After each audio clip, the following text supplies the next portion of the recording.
Please welcome Ariel Nachman. Okay, guys, before I introduce our panelists, I want to say two things about ACC. It's wonderful to be here again with all of you. We've been sponsors and allies with ACC for the past 10 years, and we have seen its incredible and tremendous growth over the years, and we are at awe at the phenomenal work done by the leadership of ACC all through the years. And today, I'd like to acknowledge two individuals who have made an enormous effort to make this event a huge success. One is Maya Lustig, who's the producer of this event, who is nothing less than a force of nature to be reckoned with. Maya, you're my Wonder Woman. And the other individual is Ron Belkin. Ron has been a phenomenal leader and president for ACC. And through his leadership and dedication and very innovative approach, ACC has grown dramatically. And we have enjoyed and embraced our work with Ron and his sense of statesmanship in working and making this event a success. So Ron, wherever you are, well done.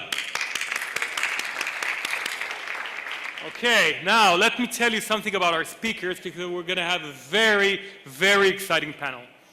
So speaker number one, this guy founded his own law firm, a thriving Israeli law firm, has worked with the most leading Israeli and multinational high-tech companies, doing M&A, private financing, and IPOs. And one day, one of his clients comes to him and says, listen, we have an idea. We want to create this new company. And of course, he's worked with them in the past, so he joins them, and he says, no problem. And he sets up the company, and he works with them on the creation of the business, and he does round A, and round B, and round C, and round D, and another round. And then one day they come to him and say, listen, we want to IPO the company. Could you lead the IPO process? He says, fine. I mean, he's the man who knows the company better than anybody else. So he leads the entire IPO process. And the IPO process is a huge success. And then they come back to him and they say, listen, there is nobody else in the world that should be taking the seat of VP and General Counsel. The seat is reserved only to you, and we're not going to take no for an answer. And so he accepts their offer and becomes their GC and VP, and leads the company into a very, very successful growth pattern, and also deals with the most intricate, sophisticated legal aspects of their international activities. Ladies and gentlemen, it gives me enormous pleasure to invite the General Counsel and VP of Wix, Eitan Israeli.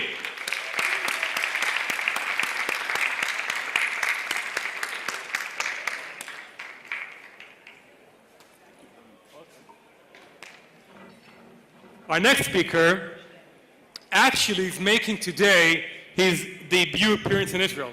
In fact, it's the first time his foot set track in Israel. He grew up in Simmons & Simmons from day one after he graduated law school. He grew up and became a partner. Then later on, he headed our firm's ICT practice globally. Then later on, he still heads our firm's TMT sector globally, growing it and bringing it to an incredible double-digit growth over the years. He is our leader and our number one expert in all things that are data protection and privacy. It gives me enormous pleasure to welcome Alex Brown.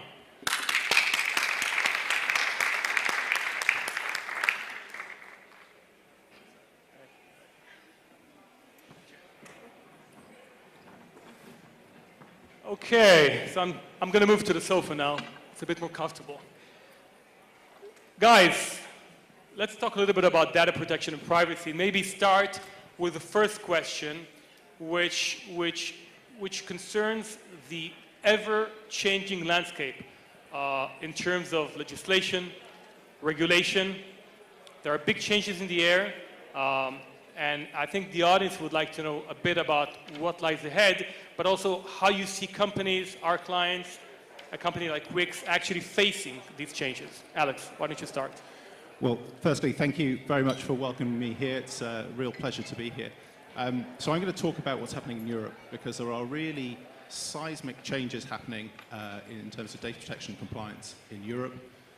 There is a new law coming through in about 2 years' time that companies are already preparing for, that is going to really increase the compliance burden that companies face around data protection and significantly increase the enforcement threat that they face. To give you a sense of the change, at the moment in the UK, if you get data protection wrong, the most you can be fined is £500,000. In 2 years' time, the most you can be fined will be 4% of your worldwide turnover. So that is a seismic shift in the enforcement threat that companies face. And it's not just companies that are based in Europe and have physical establishment in Europe. The law is changing such that there's going to be increased extraterritorial effect, and businesses that are outside of Europe but trading with European individuals, providing goods and services to them, will also be covered by the law. So it's a really big change, and data protection is starting to become, if it wasn't already, a board-level issue in Europe. Thank you, Alex. Eitan? Yeah, so first, thank you. I must say one thing. Ron Belkin claimed in the past that I'm not existing. So this is one of the reasons I'm very happy to prove wrong that I'm existing. And just to give context on this matter, Wix is now with over 87 million registered users, and it is growing at the rate of around 1.5 million users per month, and we do not see this declining. And we are spread globally. And this matter of privacy and data protection is very relevant for us because we are a direct-to-consumer business, and we feel, and in some places, obligated to protect the privacy of our users. And regarding that, I think that looking back 4 or 5 years, people were not so concerned about this matter at all. And if we speak about changes and evolution, then we see that at the main event of the ACC, we speak about privacy and data protection. It is because 15% of all companies are hacked every year. We just saw Acer 2 days ago with 1 year of credit cards on the online store, very big operation. We saw 3 weeks back LinkedIn publishing more than 100 million of data, which was leaked. And maybe to be practical, we can see with our company that we speak about privacy by design.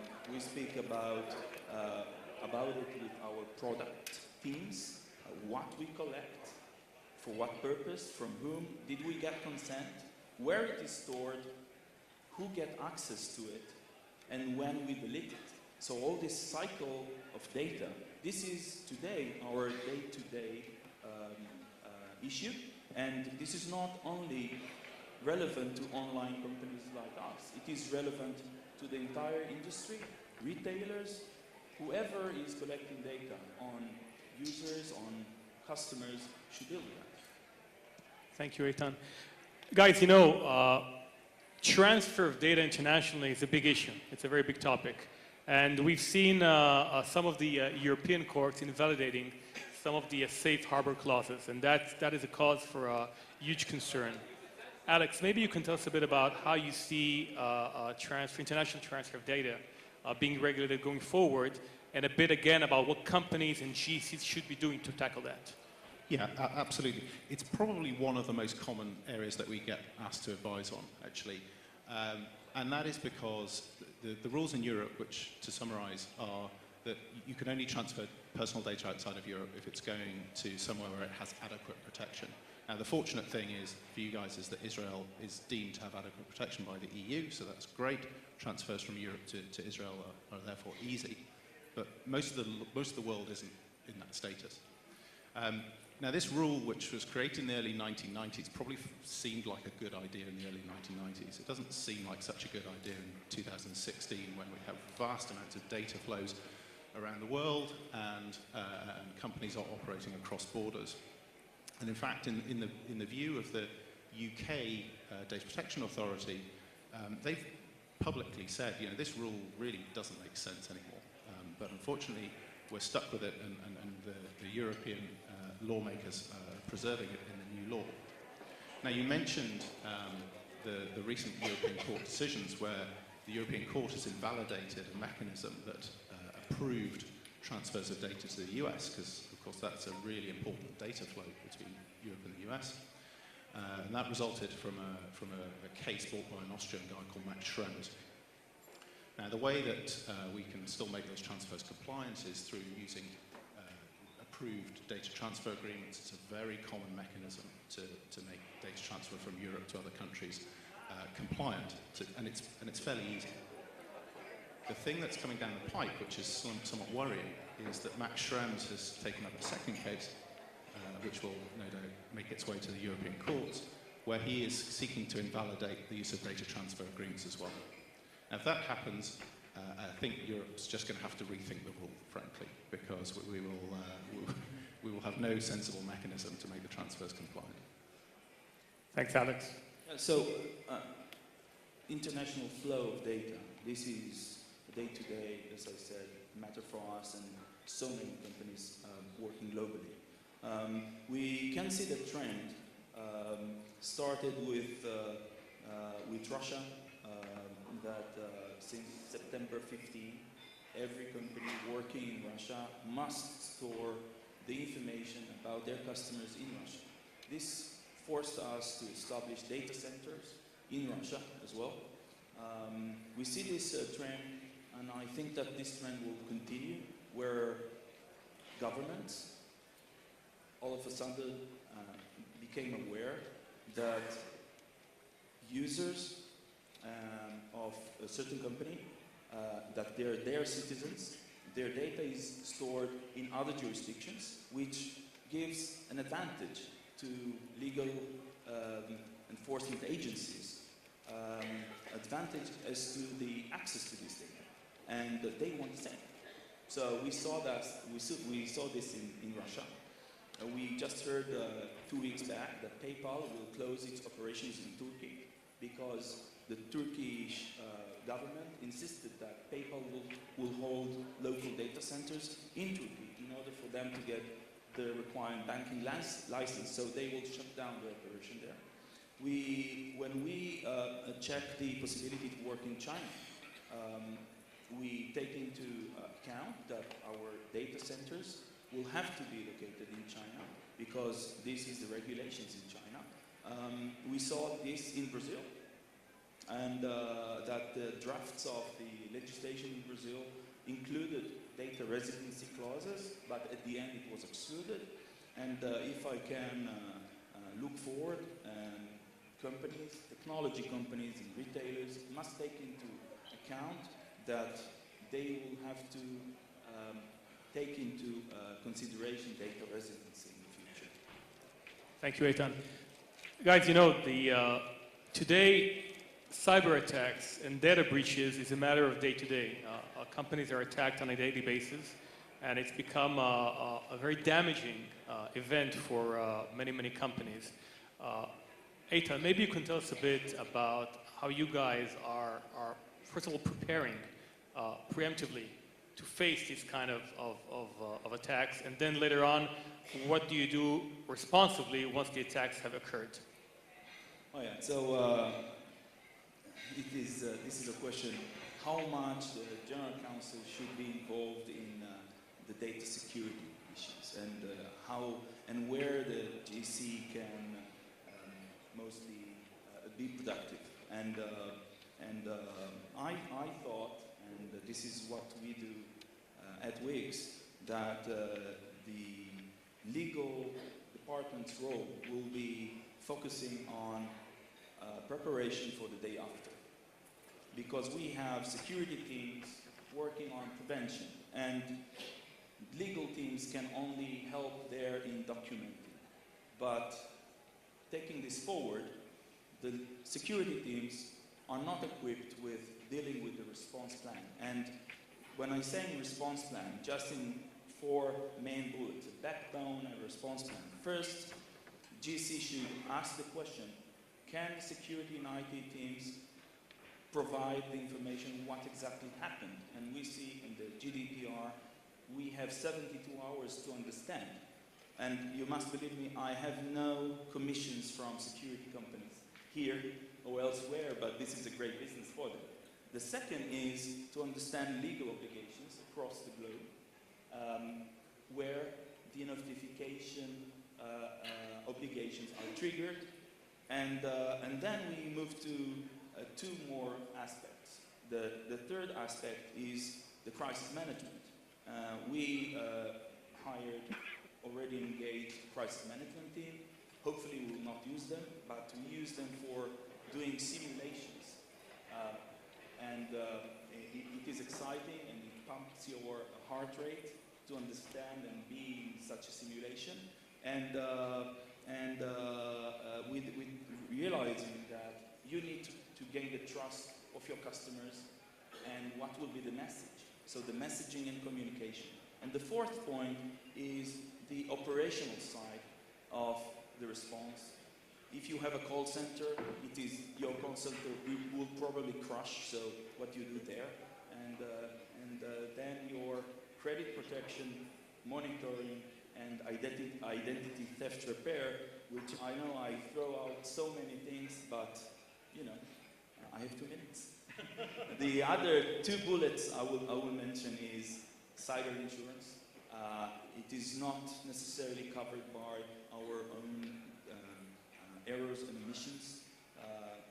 We have a specific insurance for cyber, and we want to buy as much as the insurance company will allow us to buy, because the costs of dealing with the cyber breach they are very high. And of course, notification agreements for our directors, and mentioned cyber as one of the incidents. So an ocean of information. Indeed. Thank you very much, Eitan. Yeah, some great points there, and I wanted to pick up on just how important actually the speed and quality of response to an incident is. And when we've done analysis of enforcement actions against companies, whether that's by data protection authorities or by sector regulators, and you look at the factors that aggravate or mitigate the action that's taken by the authority, and a consistent factor is the speed and quality of the response to the issue. Regulators recognize that there are going to be problems. In fact, the law tends to recognize that there are going to be problems. And what really, really matters is how well you react to the issue and how quickly you shut it down, how well you protect the affected individuals, and whether you learn your lessons. So it's fantastic to hear that Wix as a company has been really proactive about that and thought about incident management. So I'll sort of step back a bit actually and just talk a bit about what in Europe we regard as being the sort of standard around data security. And as I mentioned, the law doesn't require people to be bulletproof. It requires you to have appropriate systems and controls in place. Because, as I say, the law has to recognize that data security breaches will happen. They'll happen either inadvertently or they'll happen because people are attacking you. So what matters is making sure that you've got appropriate technical and organizational security in place. And that is not a fixed standard. And it's a very understandable question that people ask, well, what does that mean? You know, which ISO standard should I adopt? You know, what particular encryption technology should I adopt? And there is not a fixed answer to that, I'm afraid. You have to look at what you're protecting. You have to look at what networks you're protecting, what data you're protecting, how important it is to your organization, how important it is to the individuals, and then you have to protect it accordingly. And you have to protect it according to the individual threats that might exist for that data. And then, so the final point that I'll make is that the phrase that's used in European law about technical and organizational security is a really sensible way of thinking about it, because, as Eitan mentioned, it isn't just an IT issue. It really is not just an IT issue. You've got to address data security using IT systems, of course, but through the organizational culture of the organization, and making sure that all the employees are just tuned into the threats that exist to data and what they can personally do to prevent them. Many thanks, Alex. There is an issue of governance, procedures, policies that GCs need to address internally within the company. Eitan, maybe you could shed a few words on that. Sure, if you ask. I think that if we implement the plans in the right way, then we have a chance of remaining a victim when breach happens. And I think that the GC and legal department has a big role in keeping the company a victim in case of a breach. We know that it will happen. We don't know where and what volume. And one of the key issues that will help us be a victim, that will get the sympathy from the customers and maybe the trust will remain, is to go through the legal investigations afterwards in a good way. And one of the key there is to have policies and procedures in place. And this is true in Europe, and it is true in the US. This is true wherever we check it. And we can see that a company that went through a breach and the results are X, and another company went through a breach and the results are the same. One company will have policies and procedures in place that they can show and demonstrate their accountability to the issue, and the other company cannot. As I mentioned, the same results, but the fines and legal implications and the status as a victim will change dramatically. So my recommendation, as I do it home, is policies and procedures in place. Yeah, and what's interesting in Europe is how much more structured this is becoming in companies. And that is partly driven by the law in Europe. You know, to date, the law in Europe has really been focused on the outputs. It's been focused on, you know, do you keep data secure? Do you keep it for no longer than you need it? You know, it's really kind of focused on, as I say, the outputs. The new law that's coming through interferes far more in the process and procedure that you've got to put in place. So there's lots of references to specific policies that you've got to have and procedures that you've got to have. And indeed, a broad reference that says you as a company have got to do two potentially quite difficult things. You've got to keep evidence and be able to provide evidence that you are compliant. So you've got to, at some point, if the authority comes in, you've got to pull the file off the shelf that shows them that you're compliant. Sounds straightforward, but in practice, I don't think it is that straightforward. And the second thing that you'll have to do is keep a record of your data processing activities.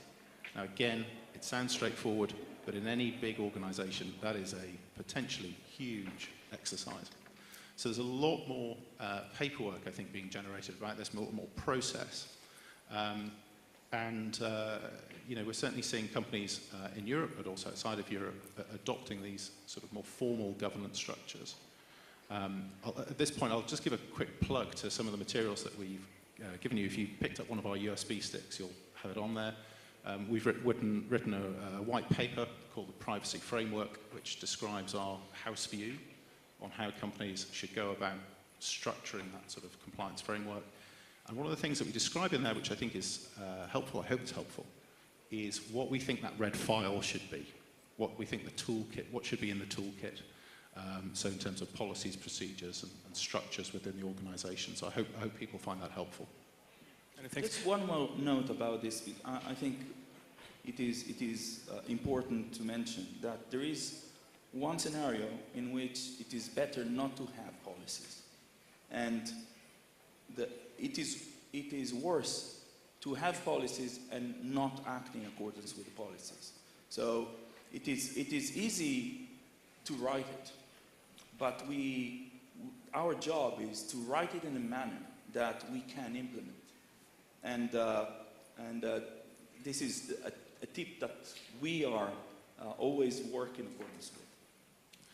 And actually, sorry, Ariel, just to, again, to follow up on that, you know, that really requires good staff training and awareness. And there's some really interesting studies out there around cybersecurity. I mean, there's thousands and thousands of statistics about cybersecurity now, but in amongst some of them, in a UK government survey, there were statistics about the correlation between good levels of staff awareness and training on cyber and data security and the incidence of successful attacks. There's a very strong correlation between the two. The more you provide your staff with good training and awareness programs, the less likely you are to be successfully attacked. I totally agree. We saw that we had what we call penetration test, as everyone knows, and when we did awareness for the employees and actually showed on the presentation names of employees that were used by the company doing the penetration test and real issues from the company. This raised the awareness very much. People that see another name, maybe foreign name, because this was easy in the presentation, will not do the same effect. Brilliant. Do we have any questions from the audience?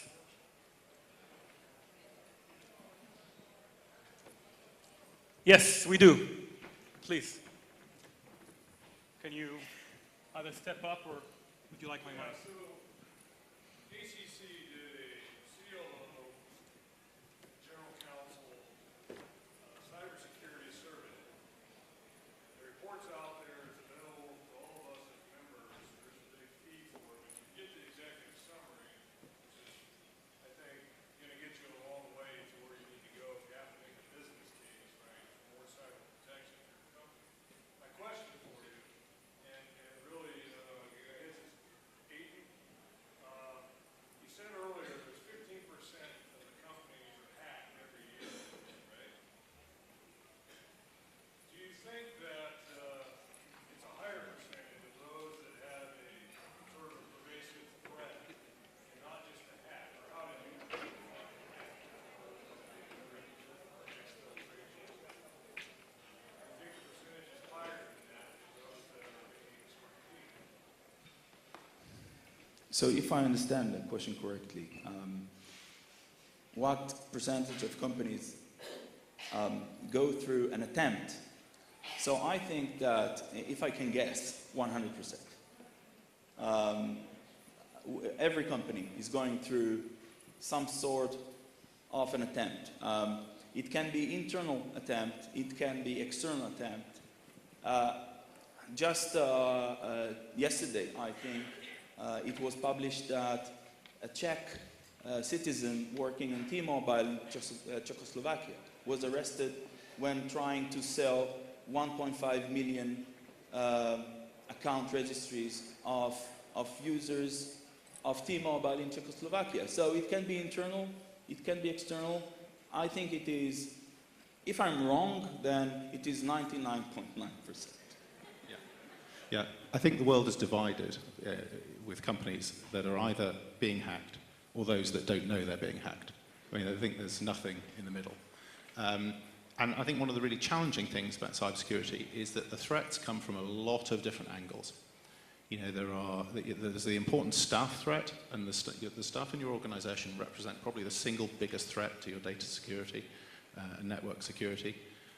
There is obviously the hacktivists, there's the criminals, there's the people who are politically motivated, there's state-sponsored hacking. I mean, the threats just come from so many different vectors that it's a very, very difficult thing for businesses and governments to effectively deal with. And I want to thank you again for the question, because I have another note to make. I think that this great audience of general counsels, we come to events and we share our knowledge through many platforms. I think that we, as general counsels, need to take this even more and take it one step ahead. And speaking about antitrust laws, which prevents competitors to speak freely between themselves, and we know the reasons.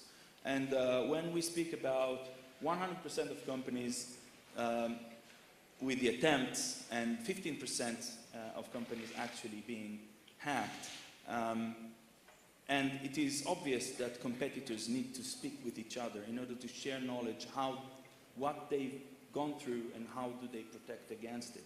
And it may be the place of the regulator, of the antitrust authorities, to come forward and encourage competitors to speak with each other on these specific matters, with the view that helping competitors protect against cyber attacks will, at the end of the road, protect their competition in the market. So, thanks again for the question. Any more questions from the audience? Ron, do we have 1 or 2 minutes, or are we done? Because I have another question.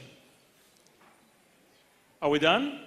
We have 1 more minute. 1 more minute. Alex, this one's for you. Brexit tomorrow. You're flying back to the UK. You'll make it out on time to vote? Well, hopefully. I like that you saved the easy question to the end. Yeah, I mean, yes, I'm rushing back to the UK to make sure I cast my vote. My fingers are crossed that the vote goes in the right direction. The right direction, by the way, is staying in the European Union. I think it's going to be very close. I think it's going to be very close, unfortunately. But I sincerely hope we stay in. Okay. Thank you very much. Thanks, everybody. Thank you.